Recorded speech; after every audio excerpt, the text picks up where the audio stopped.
يا أيها الذين آمنوا لا تأكلوا الربا أضعافا مضاعفة واتقوا الله لعلكم تفلحون۔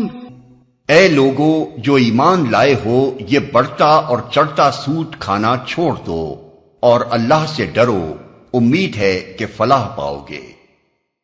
احد کی شکست کا بڑا سبب یہ تھا کہ مسلمان عین کامیابی کے موقع پر مال کی طمع سے مغلوب ہو گئے اور اپنے کام کو تکمیل تک پہنچانے کے بجائے غنیمت لوٹنے میں لگ گئے۔ اس لیے حکیم مطلق نے اس حالت کی اصلاح کے لیے زرپرستی کے سرچشمے پر بند باندھنا ضروری سمجھا اور حکم دیا کہ سود خواری سے باز آؤ، جس میں آدمی رات دن اپنے نفع کے بڑھنے اور چڑھنے کا حساب لگاتا رہتا ہے، اور جس کی وجہ سے آدمی کے اندر روپے کی حرص بے حد بڑھتی چلی جاتی ہے۔ واتقوا النار التي أعدت للكافرين وأطيعوا الله والرسول لعلكم ترحمون۔ اس آگ سے بچو جو کافروں کے لیے مہیا کی گئی ہے، اور اللہ اور رسول کا حکم مان لو، توقع ہے کہ تم پر رحم کیا جائے گا۔ وَسَارِعُوا إِلَى مَغْفِرَةٍ مِّن رَّبِّكُمْ وَجَنَّةٍ عَرْضُهَا السَّمَاوَاتُ وَالْأَرْضُ أُعِدَّتْ لِلْمُتَّقِينَ الذين ينفقون في السراء والضراء والكاظمين الغيظ والعافين عن الناس والله يحب المحسنين۔ دوڑ کر چلو اس راہ پر جو تمہارے رب کی بخشش اور اس جنت کی طرف جاتی ہے جس کی وسعت زمین اور آسمانوں جیسی ہے، اور وہ ان خدا ترس لوگوں کے لیے مہیا کی گئی ہے جو ہر حال میں اپنے مال خرچ کرتے ہیں، خواہ بدحال ہوں یا خوشحال، جو غصے کو پی جاتے ہیں اور دوسروں کے قصور معاف کر دیتے ہیں۔ ایسے نیک لوگ اللہ کو بہت پسند ہیں۔ سودخواری جس سوسائٹی میں موجود ہوتی ہے، اس کے اندر سودخواری کی وجہ سے دو قسم کے اخلاقی امراض پیدا ہوتے ہیں۔ سود لینے والوں میں حرص و طمع، بخل اور خود غرضی، اور سود دینے والوں میں نفرت، غصہ اور بغض و حسد۔ احد کی شکست میں ان دونوں قسم کی بیماریوں کا کچھ نہ کچھ حصہ شامل تھا۔ اللہ تعالیٰ مسلمانوں کو بتاتا ہے کہ سود خواری سے فریقین میں جو اخلاقی اوصاف پیدا ہوتے ہیں، ان کے بالکل برعکس انفاق فی سبیل اللہ سے یہ دوسری قسم کے اوصاف پیدا ہوا کرتے ہیں، اور اللہ کی بخشش اور اس کی جنت اسی دوسری قسم کے اوصاف سے حاصل ہو سکتی ہے، نہ کہ پہلی قسم کے اوصاف سے۔ والذین اذا فعلوا فاحشة او ظلموا انفسهم ذکروا اللہ فاستغفروا لذنوبهم ومن يغفر الذنوب الا اللہ ولم يصروا على ما فعلوا وهم يعلمون أولئك جزاؤهم مغفرة من ربهم وجنات تجري من تحتها الأنهار خالدين فيها وَنِعْمَ أَجْرُ الْعَامِلِينَ۔ اور جن کا حال یہ ہے کہ اگر کبھی کوئی فحش کام ان سے سرزد ہو جاتا ہے یا کسی گناہ کا ارتکاب کر کے وہ اپنے اوپر ظلم کر بیٹھتے ہیں، تو اللہ انہیں یاد آ جاتا ہے اور اس سے وہ اپنے قصوروں کی معافی چاہتے ہیں، کیونکہ اللہ کے سوا اور کون ہے جو گناہ معاف کر سکتا ہو، اور وہ دیدہ و دانستہ اپنے کیے پر اصرار نہیں کرتے۔ ایسے لوگوں کی جزا ان کے رب کے پاس یہ ہے کہ وہ ان کو معاف کر دے گا، اور ایسے باغوں میں انہیں داخل کرے گا جن کے نیچے نہریں بہتی ہوں گی، اور وہاں وہ ہمیشہ رہیں گے۔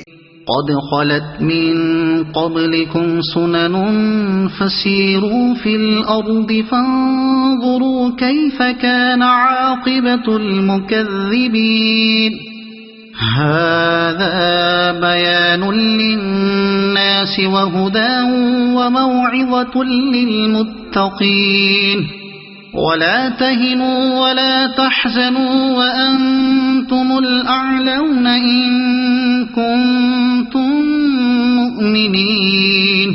کیسا اچھا بدلہ ہے نیک عمل کرنے والوں کے لیے. تم سے پہلے بہت سے دور گزر چکے ہیں. زمین میں چل پھر کر دیکھ لو کہ ان لوگوں کا کیا انجام ہوا جنہوں نے اللہ کے احکام و ہدایات کو جھٹلایا. یہ لوگوں کے لیے ایک صاف اور صریح تنبیہ ہے، اور جو اللہ سے ڈرتے ہوں ان کے لیے ہدایت اور نصیحت. دل شکستہ نہ ہو، غم نہ کرو، تم ہی غالب رہو گے اگر تم مومن ہو. إن يمسسكم قرح فقد مس القوم قرح مثله وتلك الأيام نداولها بين الناس وَلِيَعْلَمَ اللَّهُ الَّذِينَ آمَنُوا وَيَتَّخِذَ مِنكُمْ شُهَدَاءَ وَاللَّهُ لَا يُحِبُّ الظَّالِمِينَ. اس وقت اگر تمہیں چوٹ لگی ہے تو اس سے پہلے ایسی ہی چوٹ تمہارے مخالف فریق کو بھی لگ چکی ہے. یہ تو زمانے کے نشیب و فراز ہیں جنہیں ہم لوگوں کے درمیان گردش دیتے رہتے ہیں. تم پر یہ وقت اس لیے لایا گیا کہ اللہ دیکھنا چاہتا تھا کہ تم میں سچے مومن کون ہیں، اور ان لوگوں کو چھانٹ لینا چاہتا تھا جو واقعی راستی کے گواہ ہوں، کیونکہ ظالم لوگ اللہ کو پسند نہیں ہیں. ایسی ہی چوٹ تمہارے مخالف فریق کو بھی لگ چکی ہے. اشارہ ہے جنگ بدر کی طرف، اور کہنے کا مطلب یہ ہے کہ جب اس چوٹ کو کھا کر کافر پست ہمت نہ ہوئے تو اس چوٹ پر تم کیوں ہمت ہارو؟ ان لوگوں کو چھانٹ لینا چاہتا تھا جو واقعی راستی کے گواہ ہوں. اصل الفاظ ہیں وَيَتَّخِذَ مِنْكُمْ شُهَدَاءَ. اس کا ایک مطلب تو یہ ہے کہ تم میں سے کچھ شہید لینا چاہتا تھا، یعنی کچھ لوگوں کو شہادت کی عزت بخشنا چاہتا تھا. اور دوسرا مطلب یہ ہے کہ اہل ایمان اور منافقین کے اس مخلوط گروہ میں سے جس پر تم اس وقت مشتمل ہو، ان لوگوں کو الگ چھانٹ لینا چاہتا تھا جو حقیقت میں شہداء علی الناس ہیں، یعنی اس منصب جلیل کے اہل ہیں جس پر ہم نے امت مسلمہ کو سرفراز کیا ہے. وَلِيُمَحِّصَ اللَّهُ الَّذِينَ آمَنُوا وَيَمْحَقَ الْكَافِرِينَ. أَمْ حَسِبْتُمْ أَن تَدْخُلُوا الْجَنَّةَ وَلَمَّا يَعْلَمِ اللَّهُ الَّذِينَ جَاهَدُوا مِنكُمْ وَيَعْلَمَ الصَّابِرِينَ. وَلَقَدْ كُنتُمْ تَمَنَّوْنَ الْمَوْتَ مِن قَبْلِ أَن تَلْقَوْهُ فَقَدْ رَأَيْتُمُوهُ وَأَنْتُمْ تَنْظُرُونَ. اور وہ اس آزمائش کے ذریعے سے مومنوں کو الگ چھانٹ کر کافروں کی سرکوبی کرنا چاہتا تھا. کیا تم نے یہ سمجھ رکھا ہے کہ یوں ہی جنت میں چلے جاؤ گے؟ حالانکہ ابھی اللہ نے یہ تو دیکھا ہی نہیں کہ تم میں کون وہ لوگ ہیں جو اس کی راہ میں جانیں لڑانے والے اور اس کی خاطر صبر کرنے والے ہیں. تم تو موت کی تمنائیں کر رہے تھے، مگر یہ اس وقت کی بات تھی جب موت سامنے نہ آئی تھی. لو اب وہ تمہارے سامنے آ گئی اور تم نے اسے آنکھوں دیکھ لیا. اشارہ ہے شہادت کے ان تمنائیوں کی طرف جن کے اصرار سے نبی صلی اللہ علیہ وسلم نے مدینے سے باہر نکل کر لڑنے کا فیصلہ فرمایا تھا.